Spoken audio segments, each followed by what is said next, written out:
you're in a pirate movie, and I'm the only one who's not a fucking pirate. It was like, and they look cool, and there's me like being wheeled around looking like a Mardi Gras float with like 60 pounds of brocade on me and a really unflattering white wig.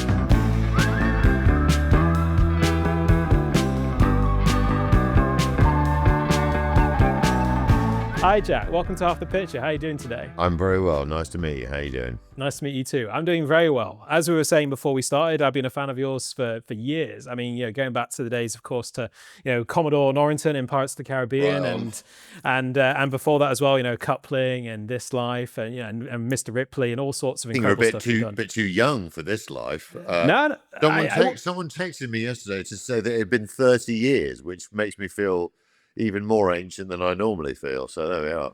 Well, I mean, I don't know if I should say this, but This Life. So actually, anymore is the 30th anniversary of This Life, isn't it? Is it really? Tomorrow is tomorrow is the day, 30 years to the day that show came out, which I guess in many ways was your big break. And I'm about 3 weeks older than that show. So thanks for that. That's very kind of it. So you weren't like a big fan. I was a big fan. I was straight out in a bassinet in the corner of the room while your parents endured the misbehaviour of the This Life housemates. But it's got you here, so there we go. It sort of seeped into my subconscious. It must have done. No, actually, This Life was something I came to later. But the other stuff, like I mentioned, is just like I said, I've been a big fan of yours for a long time, and it's so great to have you on the show. So I mean, I guess going back to the start, then, if I may, because having gone back through a lot of your career in the run up to this chat, it's been it's fantastic. The breadth of work that you've done, and across all genres, comedy, drama, action, period. I mean, like you've kind of done. It feels to me like and obviously theatre as well, stage and screen. It feels like you've done kind of everything in so many ways. But this started for you, because your family were actors, and Jack Davenport was your dad, who was a great actor as well himself, and Maria Atkin and Aiken, and Aiken, yeah. And you grew up around actors. Was acting something that you knew? Did you know from an early age that you wanted to follow in the footsteps of your family? I didn't actually. Any actor parent worth the name of parent as opposed to actor is never going to encourage their child to go into this benighted business, because it's quite a tough road at times for everybody, even people who are lucky, like I've been incredibly lucky to kind of make a career of it. So they weren't actively discouraging, but nor would I say were they like, it's worked for us, so I'm sure it'll work for you, because that generally doesn't happen. But what I realized, the thing that sort of propelled me towards it in a way was not something that I was aware of consciously when it was happening, when I was sixth form through college into like trying to get into the world and sort of make a life for myself, which is that when I was growing up, there were actors everywhere. Like show business is not a closed shop by any stretch of the imagination, but it is quite tribal. Like we do hang out together. Like partly because, well, I don't know why that is, but we do. But when I was a kid, if you're a small child, actors are very beguiling versions of adults, because then they're playful and they're not patronizing, and they're sort of able to, because that's the job, is to be playful, right? And so they're in a very sort of automatic way will come to your level, either literally, but also but in a way that doesn't feel forced, and it's fun to be around. And it's sort of, and I was, as I say, none of this was conscious. But then when I was at school, I did start doing a lot of plays, partly because, theatre at school is generally like team sports for people who aren't good at sports. I was okay at sports, but I loved the team aspect of putting on a play. It's like it's a wonderful process that to this day, like when I do plays still, the whole, from the first day of rehearsal to all the way through to opening night and the run, like you all go on a bit of a ride together. And in the context of school, it's like it's not very difficult because there's quite a limited talent pool to be like one of. First of all, most people have no desire to do it because, as we know, like the number one phobia, human phobia, appears to be public speaking, apparently. And I didn't really have a problem with that. So already, like the you know, like the kind of theatre nerds have kind of self-selected, and there's only a few of us, and so it isn't that difficult if you're kind of enthusiastic and you know, constantly trying to get in various school plays, to end up playing like ridiculous parts for like a young person. I mean, I'm both proud but mainly embarrassed to say that I played Hamlet when I was 16, which like nobody needs to see a 16-year-old's interpretation of Hamlet. Least of all the poor sods who had to sit through whatever it was I came up with at the time, which I dread to think what it was actually like. But it was quite a challenge, and you know, I got through it one way or the other. So the sort of the play thing was chugging along in the background at a kind of school, and then when I went to university, same thing. I did a lot of plays when I first got there, and then I was like, I'm not even doing drama. I think I should just do something else. So I did a bit of journalism. I do whatever. But when it came to like trying to decide what on earth I wanted to do with the rest of my life, because I read English and film at university, which is a lovely thing to study, but arguably prepares you for very little other than reading Victorian novels quickly. But I loved it, but it's not like, you know, it's not very specific. And I could sort of felt myself getting more and more drawn to maybe trying to pursue the thing that my parents had been doing all their lives. And you know, one thing led to another, and that did start to happen. But it took a good decade of being a pro to realize that one of the thing that drove me was to go back to the thing when I was a kid, this tribal thing. I wanted to be in the tribe. Look, it's an unfashionable thing to say out loud. I love actors. I love their company. I love the kind of wild diversity of types of people that it has within it as a workforce. It's a very interesting group of professionals to me, maybe not to everyone, but certainly to me. And so it was a sort of tribal impulse. I wanted to be in that tribe, and it wasn't, God knows it wasn't ambition, because if you know anything about, if you're the child of actors, is don't have any ambition, because the chances are this isn't going to go well. So just, you know, just kind of see where the chips fall. But in the meantime, you're around your people, and I've sort of figured that out in school. Like, as I was saying, like theatre nerds, I was like, these are kind of my guys. And so it was kind of that, really. It was, and then I got lucky early on and got some momentum. So I was able to sort of, I got off on a very, very fortunate fast footing. So, but as I say, it took a while for me to actually realize that's why I'd ended up doing it, because I really wasn't encouraged by my parents, and quite rightly. I actually booked a couple of professional gigs when I was at school, and my dad wouldn't let me do them, and I was absolutely furious with him at the time. And I now look back on it and I'm like, it's the best parenting he ever did. It wouldn't have been good for me to be a child actor. It's not good for most people, if I'm honest. Some people achieve escape velocity and kind of, you know, I just went to see Daniel Radcliffe on Broadway last week, and we got to meet him afterwards, and he's such a lovely man, but he's absolutely the exception that proves the rule. Like all of those Harry Potter kids, it's like, but generally speaking, it can be a bit ruinous, because you're putting a child right in the middle of a very adult, very expensive process. And I don't think children should have that kind of pressure necessarily put on them. So again, with hindsight, I'm really glad I waited until I was sort of through my education, such as it was, before I made the leap. So yeah. And so do you feel like your parents almost, in a way, despite being actors, they did almost say like, they wanted to sort of give you the space, I guess. So they weren't, as you said, they weren't putting any pressure on you at all to be like, oh no, this is what you should do. Like, oh no, you should decide for yourself. Not at all. And also because the truth is, it's not uncommon, as we know, that the children of actors can end up being actors, especially if it's two actors in a relationship. And it's partly a familiarity thing. It's partly, when it's good, it's really fun. It's not drudgery being an actor. Sometimes it is, but generally not.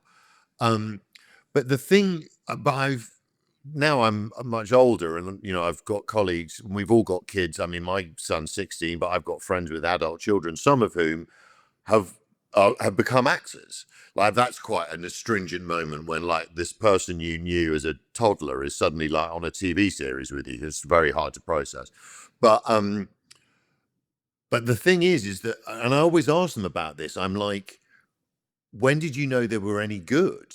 Because that's the killer, is like, don't give them false hope. You've got to genuinely think, yeah, they could maybe do this.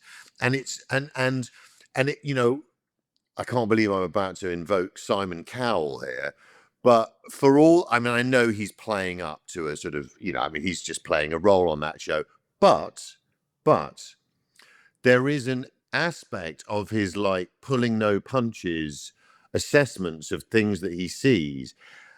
And honestly, that's the way to go. You do not want to give people false hope. There are so many incredibly talented actors that you and I will never have heard of and never will hear of. It's it's the unfairness of show business is, I mean, we haven't got time to even, enumerate the first 2 million things that are unfair about it. So there is that thing of, like, worrying that your child just might not be good enough.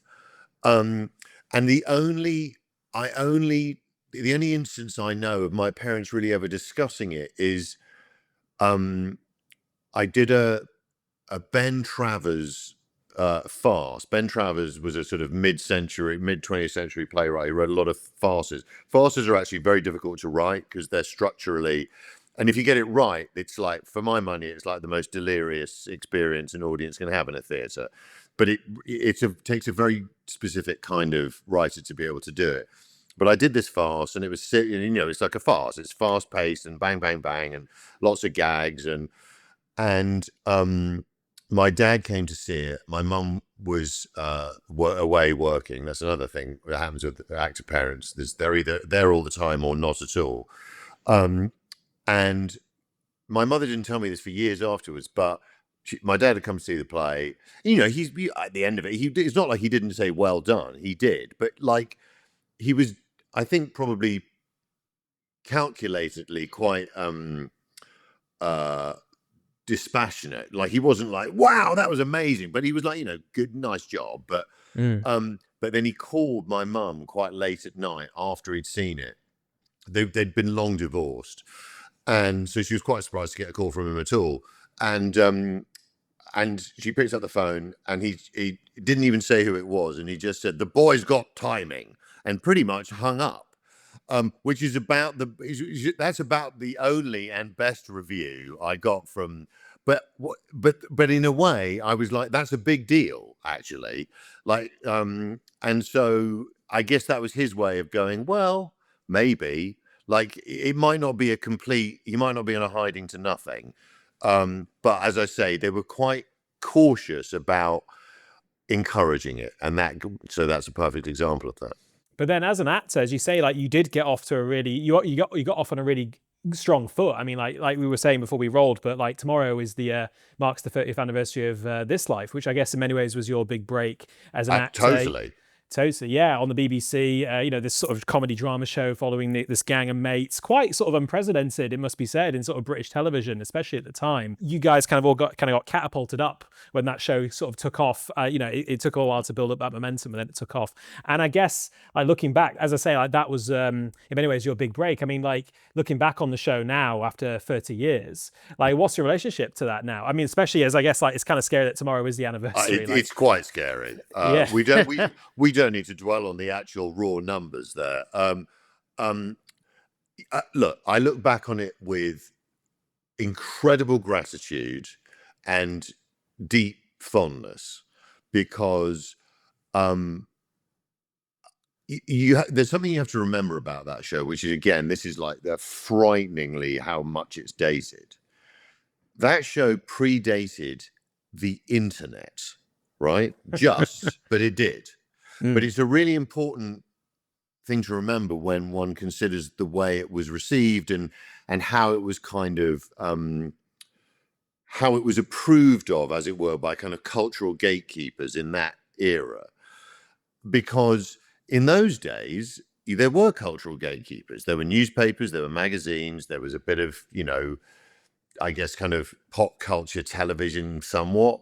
But it was mainly newspapers and magazines in those, and the, radio a bit, I suppose. And once the Fourth Estate had decided you were it, like then suddenly a momentum was achieved that becomes like a bit of a runaway train. And I always joke that, when we did a like a 10-year anniversary sort of one reunion episode, and by that time everyone's a critic at that point, and people hated it because it was a different time. And I'm not saying that if the internet had been widely adopted when it first came out, it wouldn't have been the success that it was. But it is an important thing to remember when one thinks about how it kind of all went down. But look, it's my dad actually said to me at the time, like when it became this kind of weird juggernaut, my dad, and I sort of thought he was slightly raining on my parade when he said it, but he said, like, look, remember this, because this might be like the best received thing you ever do, because, like even he was like, he could see what was happening in terms of the way it was being written about and talked about, and it sort of became, I mean, I'm reluctant to use the phrase cultural phenomenon, but it kind of was a bit. It sort of was for a minute. And it turns out he was right. Now, this is partly to do with, again, pre-internet, post-internet. But what it gives a young actor, like being in something that is, like becomes part of the pop culture conversation and with the centrality that it did at the time, it gives you a real boost, in terms of being attractive to hire for other things. So all of us, really, me, Andy, Daniela, Ramita, Jason, Ramon, like we all got lots of jobs afterwards because we were in that show. And the hardest thing in show business is achieving momentum and then maintaining momentum. And so, like, that was like, I mean, again, there's a wonderful documentary which, given the predilection of your podcast, if you haven't seen it, you must.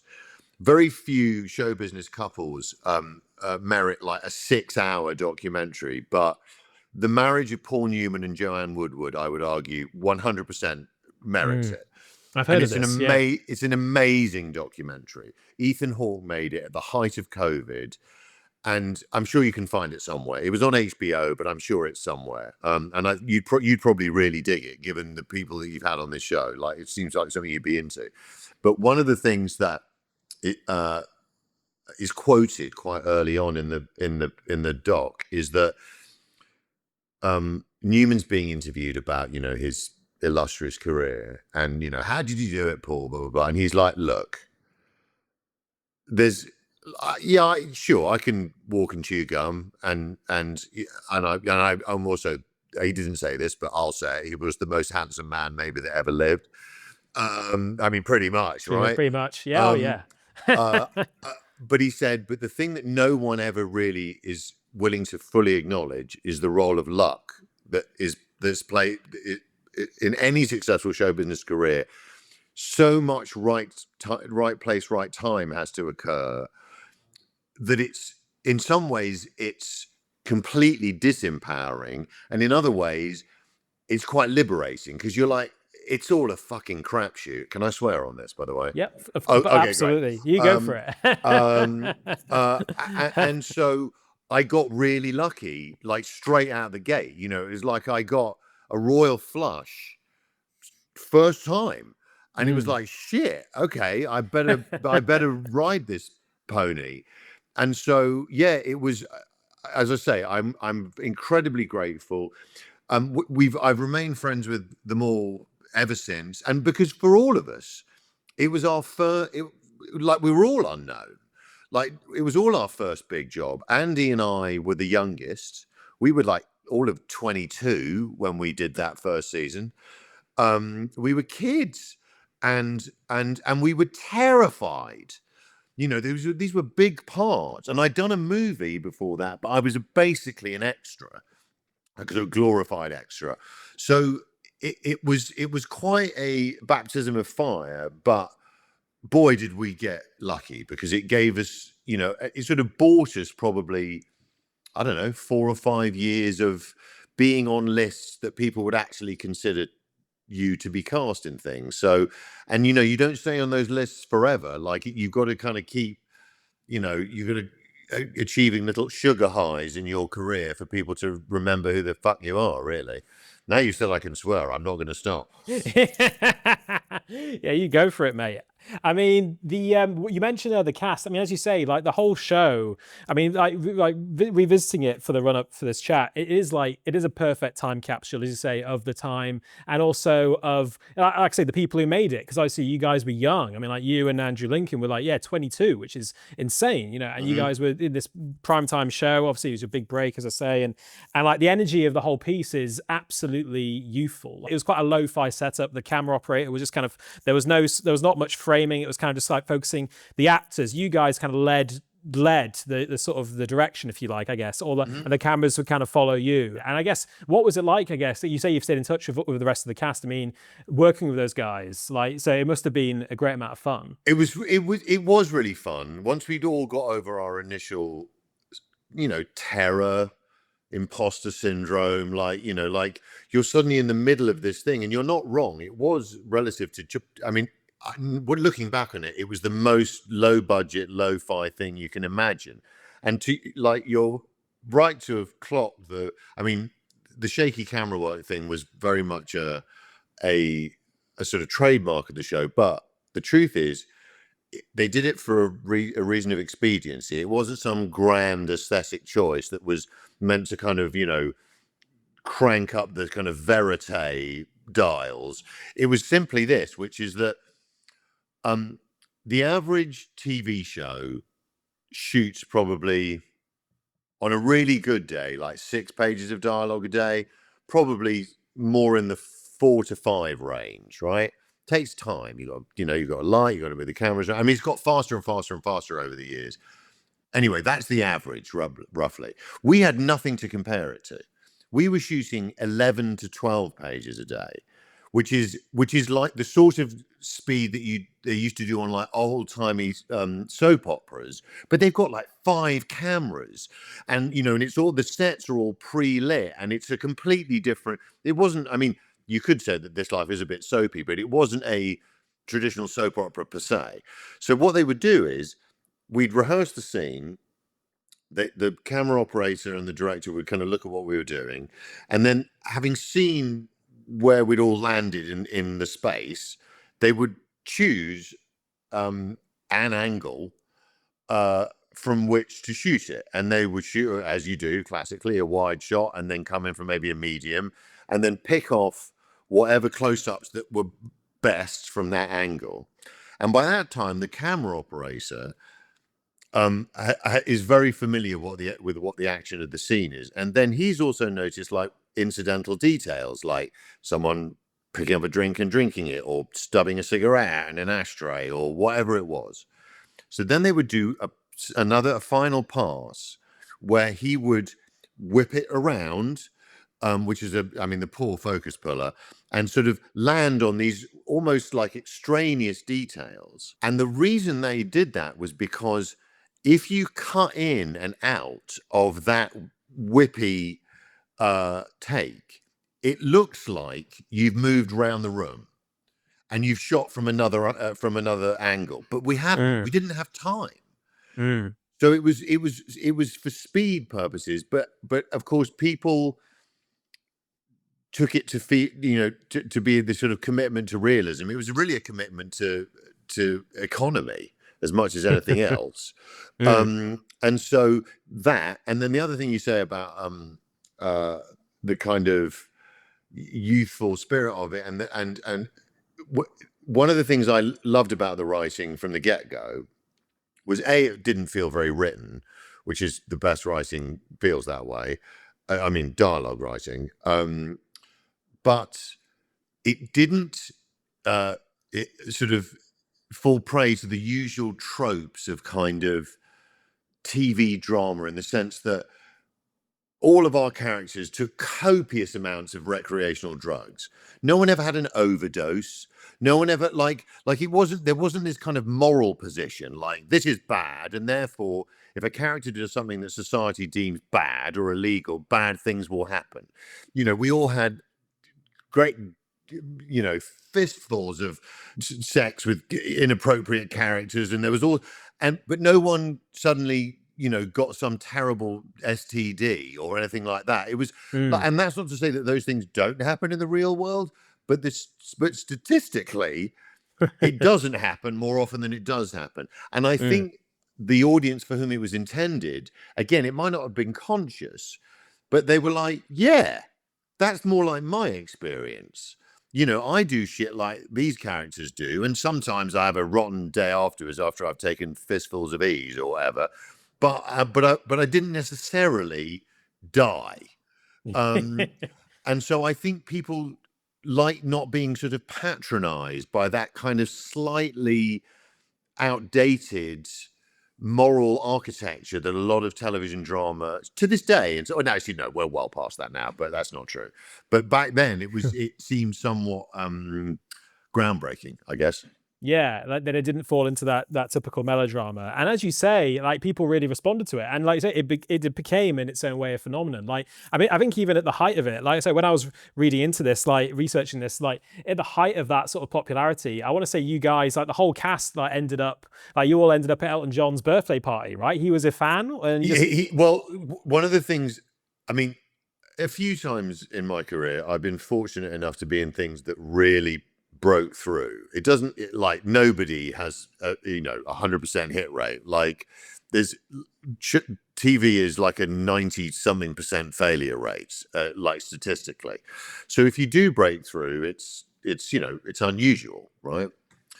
But when you do, if you do, one of the things that happens is suddenly, and again, we had no frame of reference for this, you suddenly just start getting invited to shit by people you don't know, because you're kind of in the cool thing of the moment and people want you there, and you're like, cool, I'm not going to say no to Elton John's birthday party.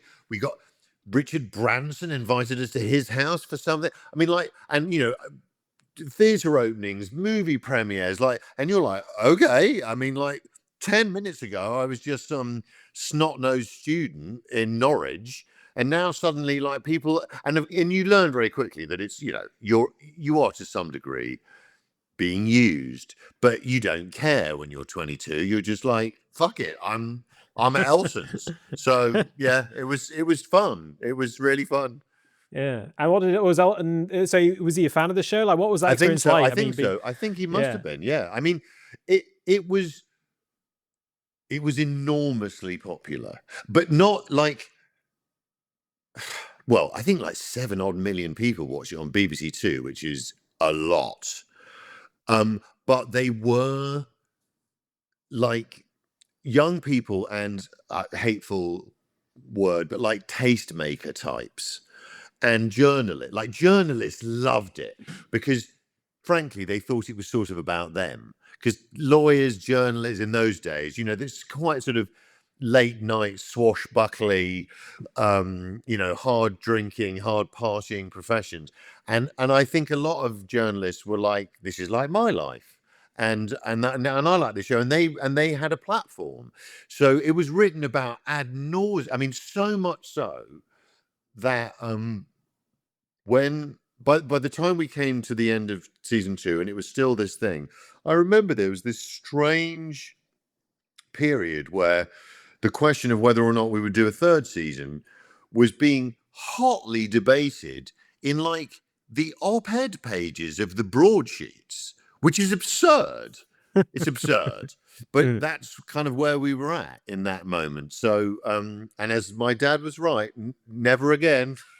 Not like that. Not nonsense. I mean, as you say, like, the show took on a life of its own, and you guys all, it kind of, all of those actors, yourself and Andrew Lincoln and the rest, like, you guys all kind of really did get a boost from it and kind of shot up, into the into I guess stardom. And the next work you did after that, which is your role as Peter in Talented Mr. Ripley, which is one of my favorite things you've done. I guess very different from this life, super different from this life, Hollywood, production. What was your experience working on that film like, and was it kind of your Hollywood break? Do you consider it like your Hollywood 100%, 100% was my Hollywood break. I mean, honestly, I was pretty terrified most of the time because arguably the greatest actor of my generation, Phillip Seymour Hoffman, of course, right, and not arguably, like the greatest actor of my generation in the English-speaking world, I would say.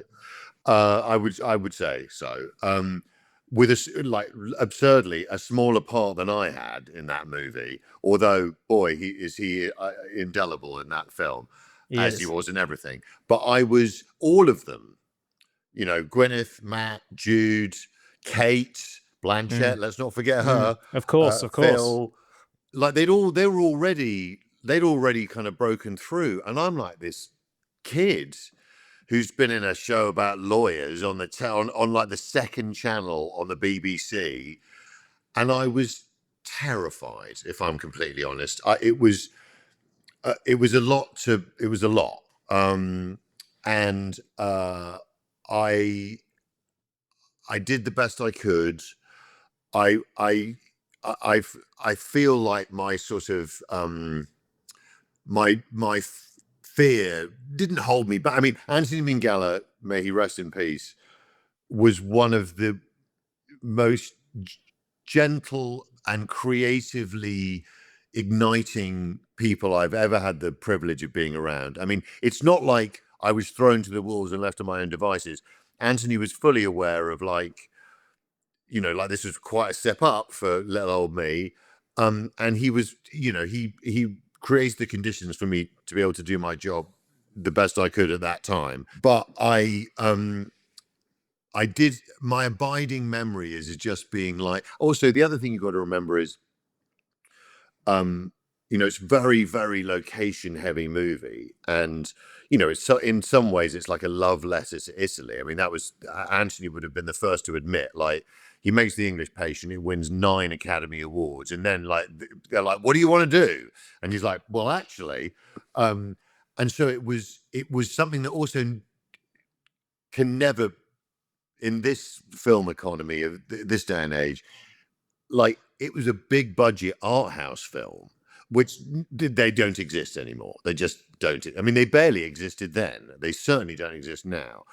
So it was like, I mean, you'll have to look up what the budget was, but it was, I'm going to say in the $60 to $80 million range, which is a lot for something with an anti-hero at the center, like a sexually ambiguous anti-hero who murders people, and we, very location heavy. And so a lot of the time we're filming in very public spaces in some of the most famous locations on the planet.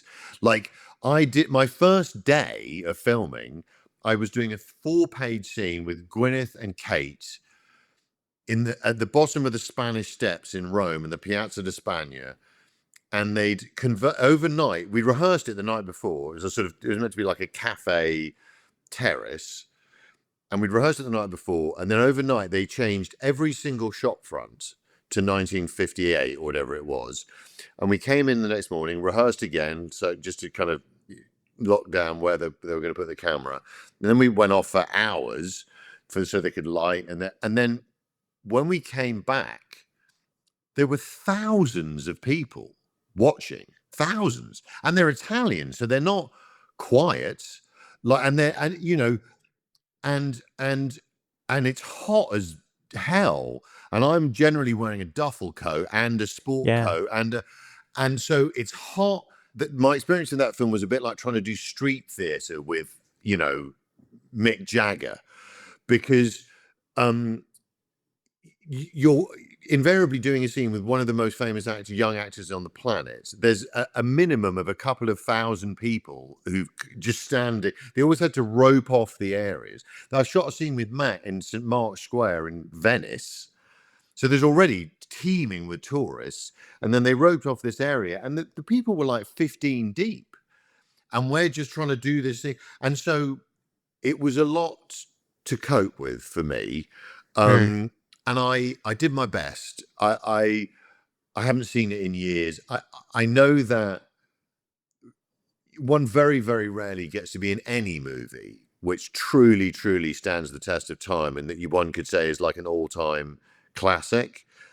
And that's probably the maybe one other, but that's one of maybe two I've been in that, like, people I think will be watching that movie 50 years from now. And it's funny how these movies have new lives because of streaming platforms.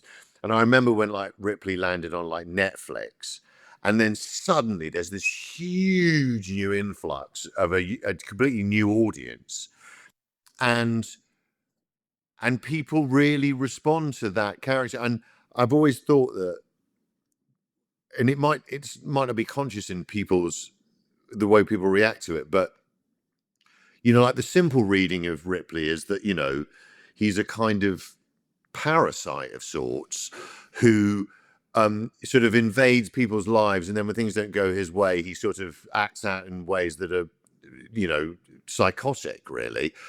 But I would argue that actually the thing that everyone responds to in that movie is that Tom Ripley's dilemma is about what it feels like to be excluded.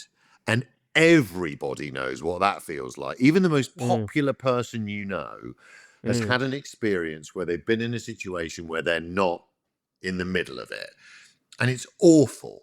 Like, you know, we evolved for connection and not being on the outer ring of the campfire. You know, it's like and so I think that's why, you know, I mean, that's its universal human theme, I guess, TM.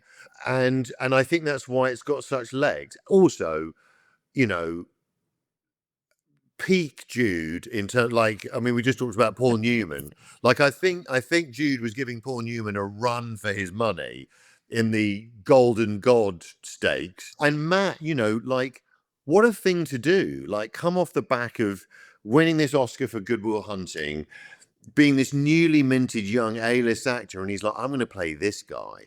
I'm going to be this weirdo. And I'm sure some of his agents were like, please don't do that.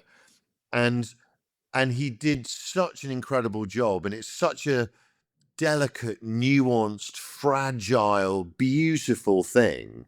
And of course, obviously, subsequently, he's shown what insane range he's got.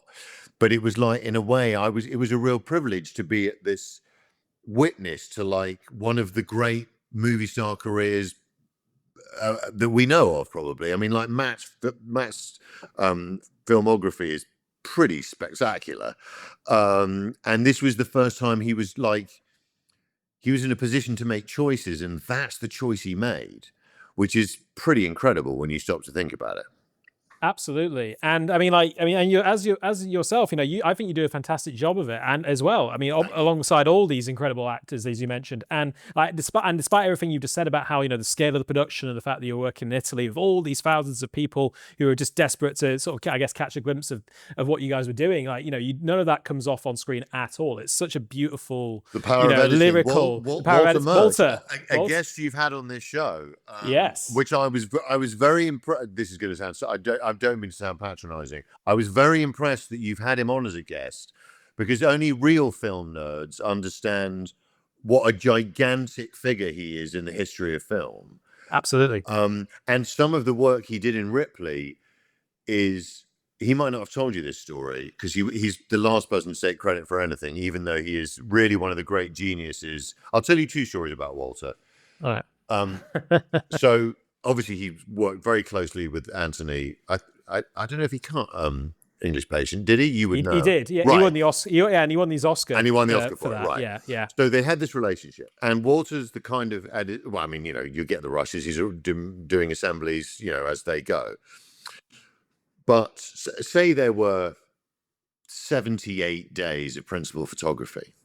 The day before principal photography began, he presented Anthony with a small lacquered Chinese box with a beautifully not inlaid, but sort of label sort of lacquered onto the top of it that said something like Dr. Murch's daily prescription. And inside it were 78 tiny little hand-rolled parchment scrolls tied with thread. And on every single one was a different aphorism, thought, quote, like really thoughtfully chosen. And Walter said to Anthony, he was like, every day, as you're getting up, just take one out and just look at it and then throw it away or burn it or whatever. And because Anthony told me about this, Walter would never have told me about this. And Anthony said the crazy thing was every day, whatever the thing was, something would come up. And whatever Dr. Murch's prescription of that day had been, it was germane to kind of what was going down.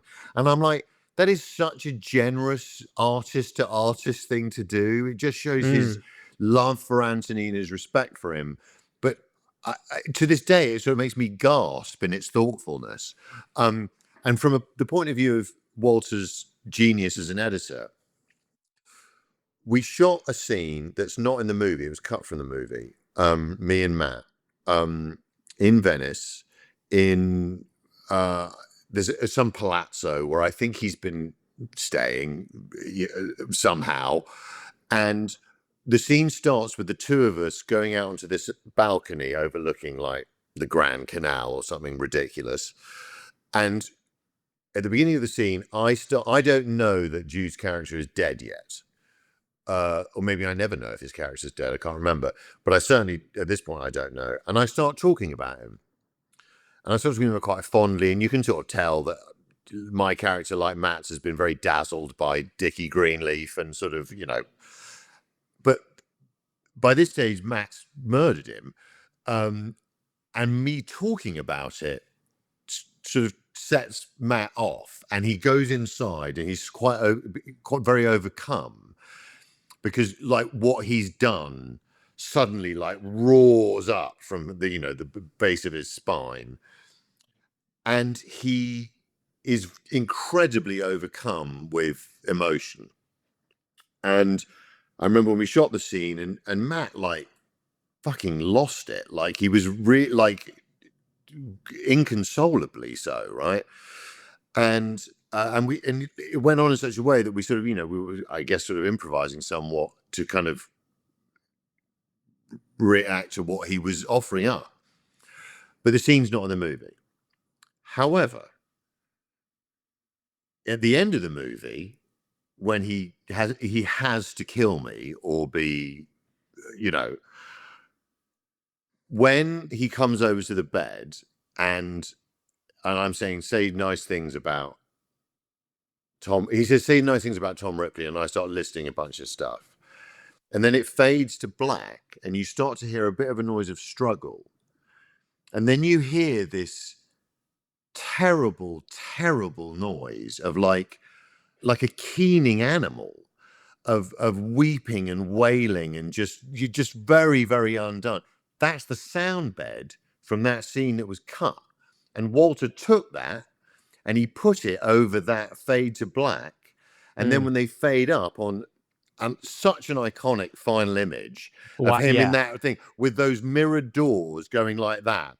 Yeah. Just one for the ages. But like, that's what makes Walter Murch a genius, is like magpieing from something that, rather than going, oh, well, that's cut. But he's like, yeah, but that bit I could use. And that's why he's Walter Murch. Exactly. And I mean, it's great to hear that, you know, like that you mentioned him, because when we had him on the pod, we actually didn't have, we didn't touch on Ripley. There wasn't quite enough time. Well, it's quite a career. And it's quite a career. So it was actually, so it was, we neglected to touch on Ripley. So, and his contribution to it. So I appreciate you mentioning that. And because it's kind of like, you know, like endings are extremely important when it comes to any story, and films are no exception. And to have a capper like that, what was it like actually shooting that scene? And then obviously, as you say, like you don't see the murder, but did you shoot the murder as well and just didn't include it? Or was that something that was it always going to be unseen? I can't actually remember if we shot it visually. I think the intention was always to quite chillingly like fade out, because you know it's perfectly obvious what's happening. And they certainly filmed the sound of our struggle. But I think it would have, you know, Anthony had such impeccable taste. Like, you don't need to see it. It's actually much worse not seeing it in a weird way. What I do remember is, you know, and this speaks to kind of a more analog time. So that cabin was obviously a set, because like an actual cabin is so small, like getting just a camera, but it was on a giant gimbal. So it was going like this for the listeners. So it's tilting as if it was a bow. So it was quite a strange. I then spent years of my life on gimbals subsequently, but at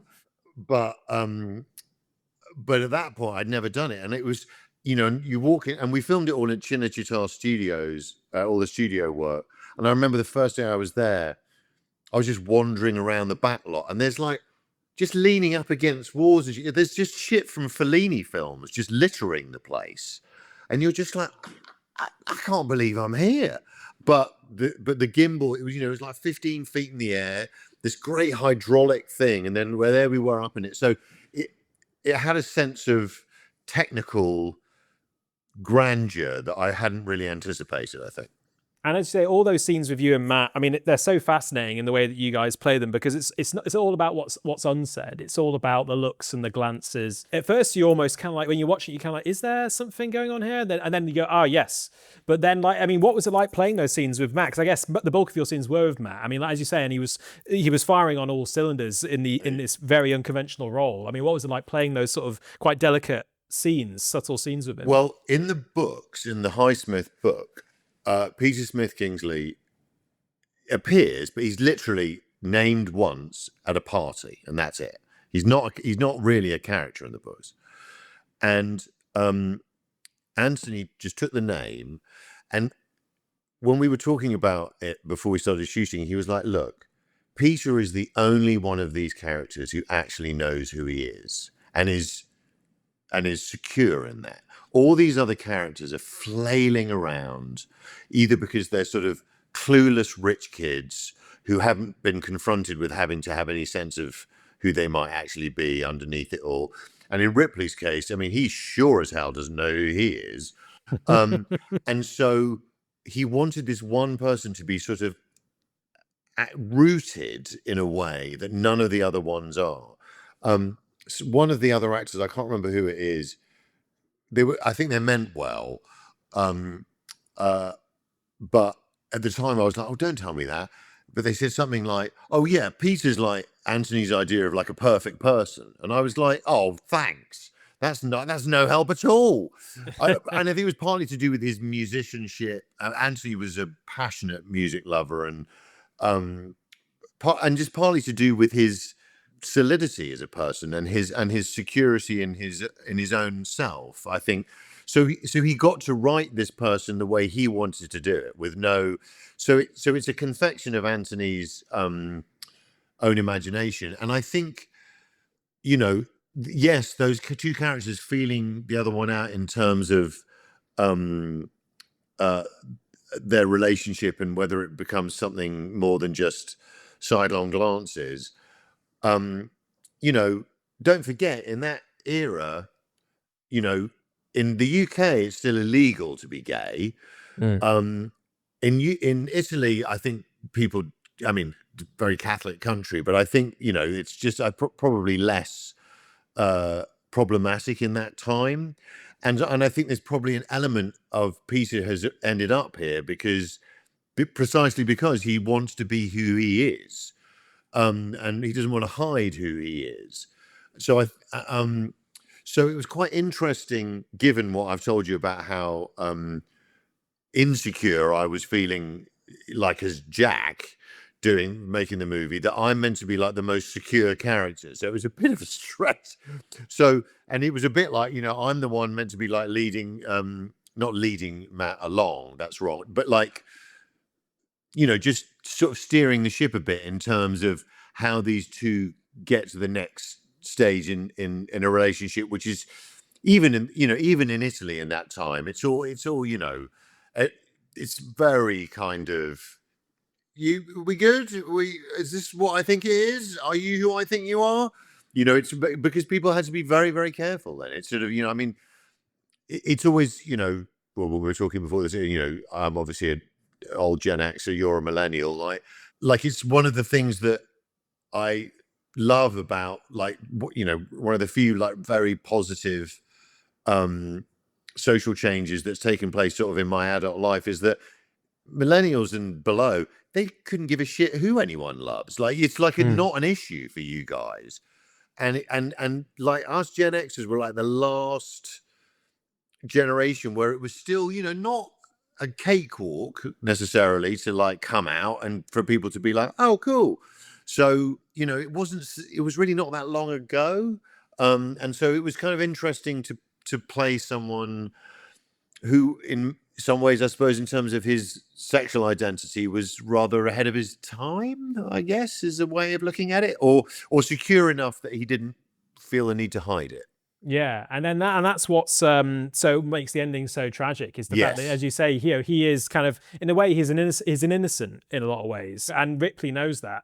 And that's what makes the ending so tragic. Yes, as soon as he sees Kate on that boat, it's like, fuck.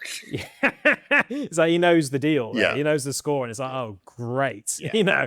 Bringing all of that to life with Matt, that sort of nuanced way. What was he like as a scene partner then, like, to bring all that to life? Just a dreamy professional. Like, he was so prepared.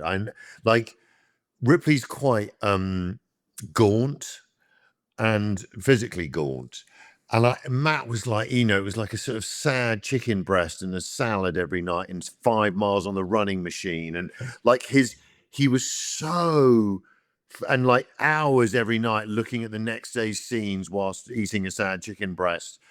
And he took the responsibility of being like number one on the call sheet incredibly seriously. So all my, insecurities that I was walking into the room, probably just visibly emanating insecurity.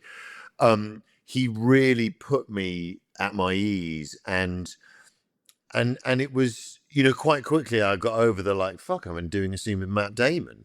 And that's the mark of a generous actor. No, he was, and look, the tell with Matt's career about what an amazing professional he is how much repeat business he gets from directors. He works with the same directors over and over and over and over again, because they're like, I want that guy again, because he's a dream to work with. And if Anthony had lived longer, I'm sure they would have gone back around again for another whatever it could have been. I mean, like, it's such a wonderful directorial career cut way too short. Like, he should be making wonderful movies now. So yeah, he was the soul of generosity as a pro, Matt, for me, because I felt like my head was just spinning on my shoulders with sort of terror, if the truth be told. Yeah, that's the impression I get about him, from a lot of the people who've worked with him. Yeah, is that he's incredibly generous, and as you say, that movie has really stood the test of time, and it's enjoyed a great second life. I mean, so much has taken something from it, from the film and the original novel, of course. I mean, like Saltburn most recently, I think, being a key example, which I think you could argue really. Oh, I mean, yes, yeah. Yes, the Highsmith estate will be calling Emerald Fennell's agent any moment now. Uh, It was remarkable actually because I hadn't seen the movie actually. I saw Saltburn first, so, yeah, hands right. up. So, but then watching Ripley, you go, Oh interesting. yeah, I know this That's guy. yeah, I mean, hey, but yeah, no, it's a film that really stands the test of time. And another job that you did, shortly after. I mean, literally, I think within a year after Ripley came out, small screen British, coupling is the show, which I think was probably one of the first things I saw you in, and is still such a brilliant piece of work. Steven Moffat wrote it and created it. He obviously went on to do Sherlock and Doctor Who and so much great stuff. Looking back on that show, because I guess that was the most sort of explicitly comedic thing you'd done at that point. Is that fair to say? Oh, totally. And it's not traditionally one doesn't do a multi-camera sitcom on BBC Two straight after you've done a giant Hollywood movie. However, I couldn't believe anyone wanted me to do that kind of thing, and B, multi-camera sitcom. I mean, no one does it anymore, really. I mean, there's like they don't really exist, and it's a very, very specific format. There's nothing else like it in show business, in TV, in movies, in theatre. Like it's a sort of weird hybrid of television and theatre, because you've got a live studio audience and you need them there, but you're also not playing it to them. It takes a minute to get used to that. But over and above my interest in kind of just experiencing as many different genres, I guess, as one can in a career, you've alluded to Steven Moffat. I mean, he's unquestionably one of the great comedy writers of this century on TV, and I think I touched on this earlier, talking about doing plays at school, which of course you can cut out after the fact. Please do, God. But I think I've touched on farce and how difficult like you have to be a masterful structuralist to be able to fashion that, especially in 28 minutes. And what I think makes the comedy of that show work so effectively is that each episode is a 28-minute farce. And it takes this kind of innocuous situation and it cranks it and it cranks it and until the center cannot hold. And that can, that kind of creates quite a sort of delirious comic energy. And of course, it helps if you've got Richard Coyle doing Richard Coyle shit. But so yeah, I did it because I thought no one's ever going to ask me to do something like this again. So I should probably take, and they haven't. Partly maybe because of my performance, but also because they don't get made anymore, really, very rarely. So it was, and it was so fun because like laughter is such an amazingly immediate form of feedback when you're a performer. And as I say, this kind of weird juggling act of, you're trying to generate laughs. Obviously, it's a comedy. But learning how to kind of work the audience a bit and ride the laughs, and if there is a big laugh, then you kind of got to stop a bit, but don't stop for too long because you've got to maintain the energy of the scene. So it's as I say, it's a very uniquely sort of hybridized format. It's also the only format where you take a bow before you've done anything, which always strikes me as really improper. But you sort of get introduced by the warm-up man to the studio audience, and you run out, and they're like, "Here's Gina Bellman," and then you take a bow, and I remember every time I do it in my head, I'll be like, "Could be shit." So yeah, I had such fun doing it, and I should think I can say with some confidence I'll probably never do a multi-camera sitcom again because they just don't really exist anymore. But which is a shame because, as I say, like you're so brilliant in it. I mean, as the whole cast, I mean, it's such a great chemistry between you and Gina and Sarah and Ben. We and, had a and lot of fun. Kate. Yeah, I was going to say, are you guys? I mean, because you talk about the This Life cast, you guys are still like my quite God, chummy. yes, You guys, completely. Yes, absolutely. We've all remained friends ever since. In fact, I worked and I continue to work with Sarah again for the first time in 25 years as of last year, were doing a show called The Forsytes together.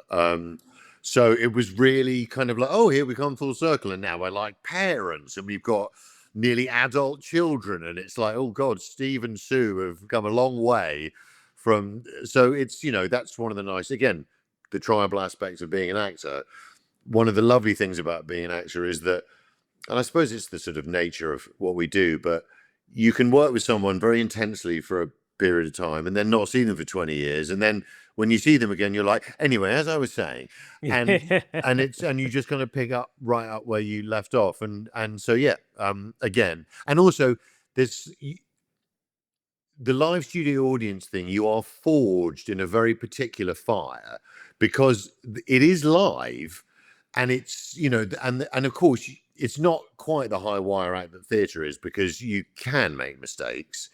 And of course, the audience love it when you make mistakes, because it's a bit like, you know, people go to see F1 for crashes, not perfectly executed laps. And generally speaking, people go to see sitcoms being filmed because they want to see people make mistakes and sort of either laugh or whatever. But it's you know, it's much more adrenalized than just filming something. And you mentioned you and Sarah Alexander, of course, who plays, you know, Susan, you know, your girlfriend partner in the show. You know, your characters are essentially sort of like, and I guess in some ways were inspired by our avatars for Steven himself, Moffat, you know, the writer, and Sue. You know, Susan being Sue Virtue, the producer, his wife. Did you guys ever look to Steven and Sue for inspiration or for like direction in that regard, or like were you looking to them as like that? You know, they were so it was done in such an precious way. It was sort of a, you know, it was a bit of a hat on a hat, really. It was sort of, and they were like, don't feel boxed in by this. It's just sort of, it's a sort of not a secret joke, but it's sort of some of the absurdities of our early courtship are somewhat revisited in some of this material, but not really.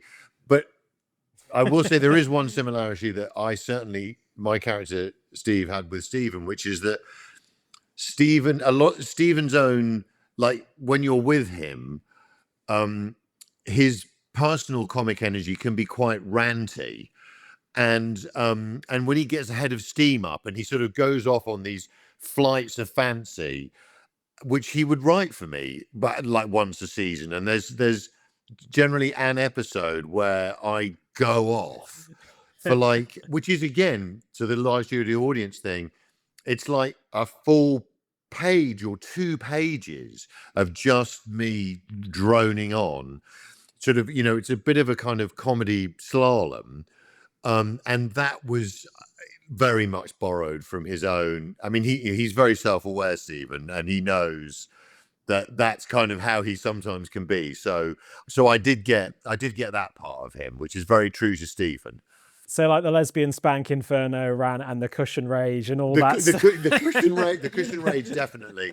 I cannot confirm or deny Steven's own predilections for 90s VHS based pornography, but we'll leave your listeners, or ask him when he comes on your show. What you just said there about the format of the show, like this multi-camera sitcom, and how that doesn't really exist anymore. It's interesting to me because when you look back at coupling and a sort of the landscape of British comedy at that time, like early 2000s, you had shows like The Office and Peep Show and Spaced and like, you know, League of Gentlemen, all these different shows. Kind of comedy was kind of Gentlemen. Oh yeah, incredible. Oh my God!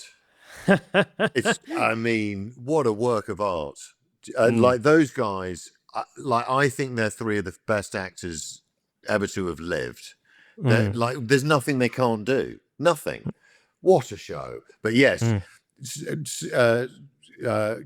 the things you've named there are quite weird, and ours wasn't weird really. It was very like, you know, 3 men, 3 women. It's all real world stuff. It's multi-camera. Much more kind of trad framing. Obviously what happened within that frame was pretty bonkers, but and also, you know, there are some very structurally daring and difficult to pull off. Like I mean, wasn't there an episode where it was split screen, like the whole, like that was really hard to do because we had to do it in real time because otherwise the audience has no idea what's going on. So that I remember that, and then there's that one where, I mean, this is a credit to Richard Coyle's comic genius, but like where doesn't he fall in love with an Israeli girl? He just made that language up.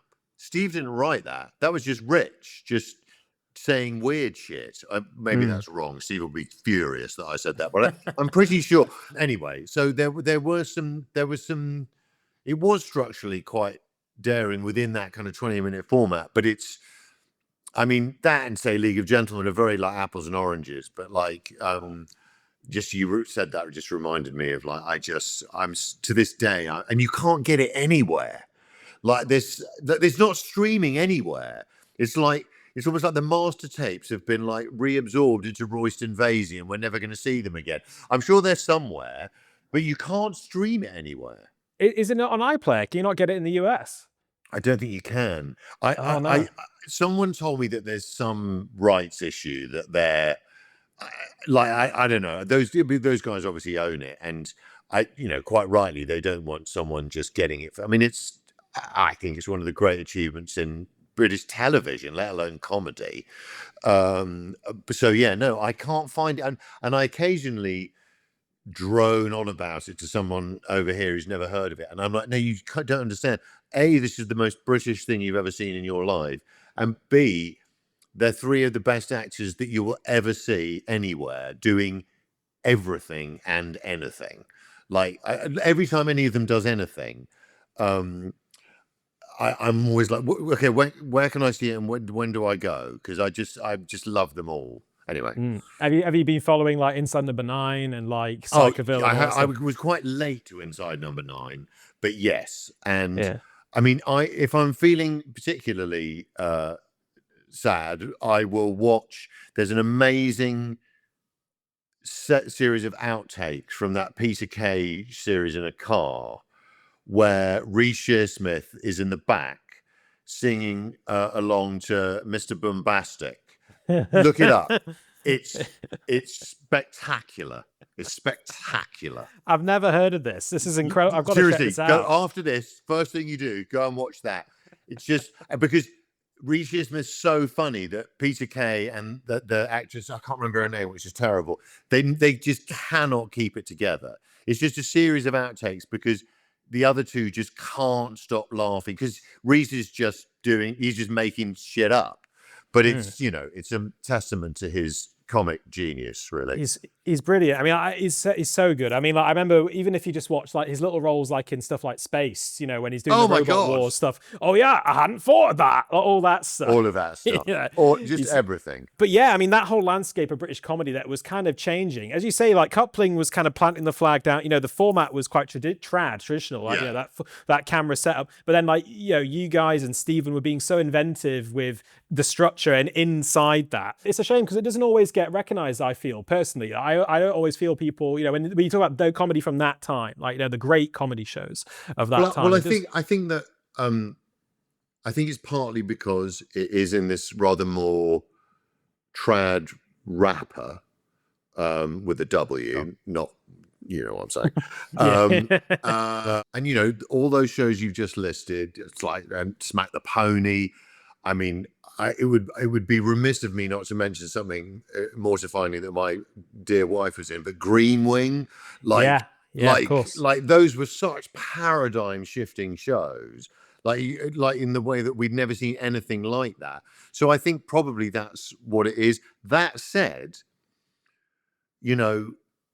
almost more than anything I've ever done, like I get people coming up to me about Coupling more than anything else because life is hard and people like to laugh and be just taken away from whatever the fuck it is they're having to deal with, which is life is hard, and it's one of those shows that I think for people over the decades since it finished, it's like something that they return to because it's a banker, like.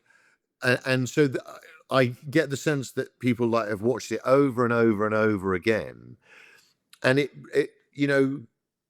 it's meaningful to people, something that makes them giggle that much. And so, and I see this in watching. I mean, like, my wife is a far more talented comic actor than I will ever be, and she's been in many things that are kind of legendarily hilarious.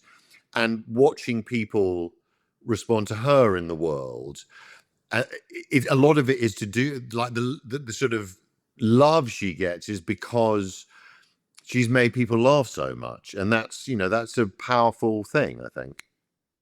So you say, like, you guys will be walking down the street and someone will go, like, hey, Steve, or she'll go, hey, Missy, like that kind of thing. Well, like, no, generally it's just her. Like, she's Okay. she's much more recognizable than I am, and I think actually her brand of comic madness is something that's so indelible for people that when they love what she does, they really love it. No, I happily recede into the shadows when someone's having a small aneurysm because they realize Sue White's in the shop. Fantastic. And just have interest on that subject, like, you come from a family of sort of actors, like, your parents were actors, like, and then now being obviously married to an actor. What's that like, kind of, you both work in the same craft? I mean, we have a child. I mean, it's generally scheduling issues as much as anything else, because I think I might have touched on this earlier. Like, the thing about being a parent and an actor is that you are either omnipresent or omni-absent. There's no kind of middle ground, because it's the nature of the work. You're either not in between things or you're gone, generally. So it's generally sort of that. But in the case of, Michelle, I saw her in a play a year before I met her, and it was actually the play of Trainspotting, and I was like, who is that? Oh my God. And then I met her by chance a year later, and we've been together ever since. But but her, like, she did not grow up in a family of actors, and she grew up in Glasgow, and like the idea of a career as an actor seemed like as bad probable as being an astronaut, I think, probably.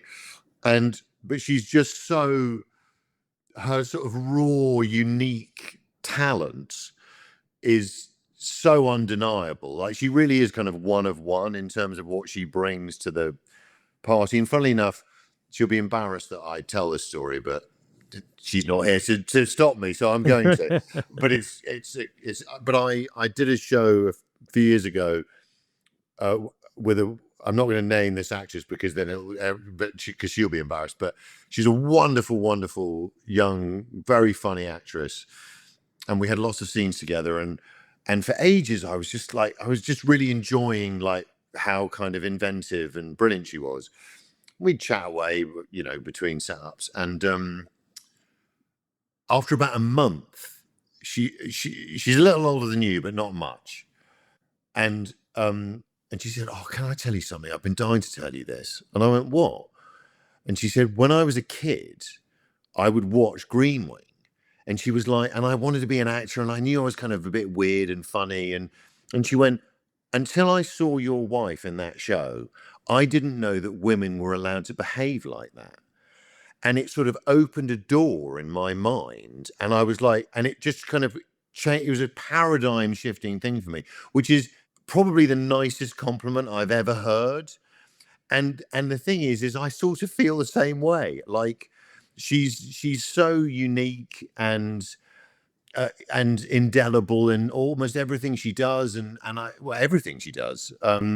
That I feel very lucky to have been around it all these nearly 30 years that we've been together. Good Lord.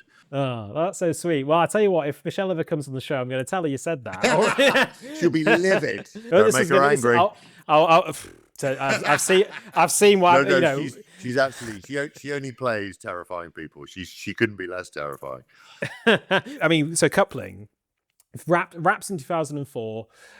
Our last series goes out, and then the same year, Pirates of the Caribbean comes out, which Right. I guess in many ways, I mean, would it be fair to say is the big, in terms of scale, in terms of sheer scale, is the biggest thing you've worked on? I mean, what are your memories of working on that film, playing Commodore, Norrington, this great character, this great upper crust character? Well, you're not wrong about the scale. And the interesting thing is that if you asked any of the people involved in the movie, from Johnny to Keira to Orlando to Geoffrey to any of us, none of us have been on movies of that scale before or since, because movies don't get made like that anymore. Because it's period. Apart from, yes, okay, the CGI skeletons in the first one, everything else is practical. Everything else is real. The boats are real. Like the explosions are real. The numbers of people are real. And I remember we shot the first kind of, and again, it's took half a year to shoot. Like, that's pretty, but we shot in LA for like the first couple of months, and then the whole unit was flown down to St. Vincent, I think, to shoot the Caribbean stuff. And they chartered a jumbo jet to take us down there. And it was like being in Led Zeppelin. I was on a jumbo jet on which I knew every single passenger, which is like, what the fuck is that? Like, and then we got to, and then I remember that, like, the runway at St. Vincent was too short for a jumbo jet, so we had to land in, I think, in Barbados. And then there were like 40 puddle jumper like small planes waiting for us, and there was people with clipboards, and they're like, you're in plane 1, you're in plane 16, you're in plane 32, and we all fanned out across the tarmac, and then were flown to St. Vincent. And then when we would go to work in the morning, we'd go to work on a powerboat, like skimming across like, it was insane. And then you'd arrive at this, and I remember, like, I'd look at the call sheet occasionally, and I remember, we're in the middle of nowhere, and the caterers were making like 700 lunches a day, right? It's like, but no one does it like that anymore. Like the invading army version of filmmaking, where you fly hundreds and hundreds and hundreds of people to the far side of the earth, to really hard to get into and out of locations where everything is practical. And at the time, I remember thinking, well, because CGI was starting to work its way into everything, and I was like, this might be, and I think it's probably one of the very, very last of its kind in that regard. And of course now it's, we're all just wearing grey pajamas covered in ping pong balls, standing in a green box, and that's how you do that stuff now. But back then you had to do that, and it was, yeah, I mean, how could it not be one of the more memorable experiences of one's life? It was extraordinary. And only Bill Nye was the only one Bill standing was in a green box with the ping pong. I know, poor Bill. Like we were all dressed up except for Bill, and yet he gives this incredibly powerful performance. And I remember when I first saw the finished article, and I'm pretty sure the second one won the Oscar for visual effects. And I was like, and the first time he came on screen as that character, I'm like, well, I mean, that's just a squid man. In, like, you could not see any join. Like, it was so seamless and perfect. And like the amount of compute and just artistry, and it was bananas. Like everything about the execution of those movies is on a scale and technical complexity the like of which I will never be a part of again. Nobody will, to be honest. None of us. Yeah, that kind of more traditional. Like I say, if you go and do something like that, I mean, like you say, CGI was coming into it was not in its infancy. It was it was really becoming more and more part of the process. But like, it was, you had to go and actually do it. I mean, and surrounded by all the impeccable play, and again, like another incredible cast: Jonathan Pryce, Keira Knightley, Johnny Depp. What was it like working with that cast? And are you guys still, Oh yeah. Mm-hmm. I mean, yes. Johnny has been a dear friend ever since. Jonathan is a great friend of mine.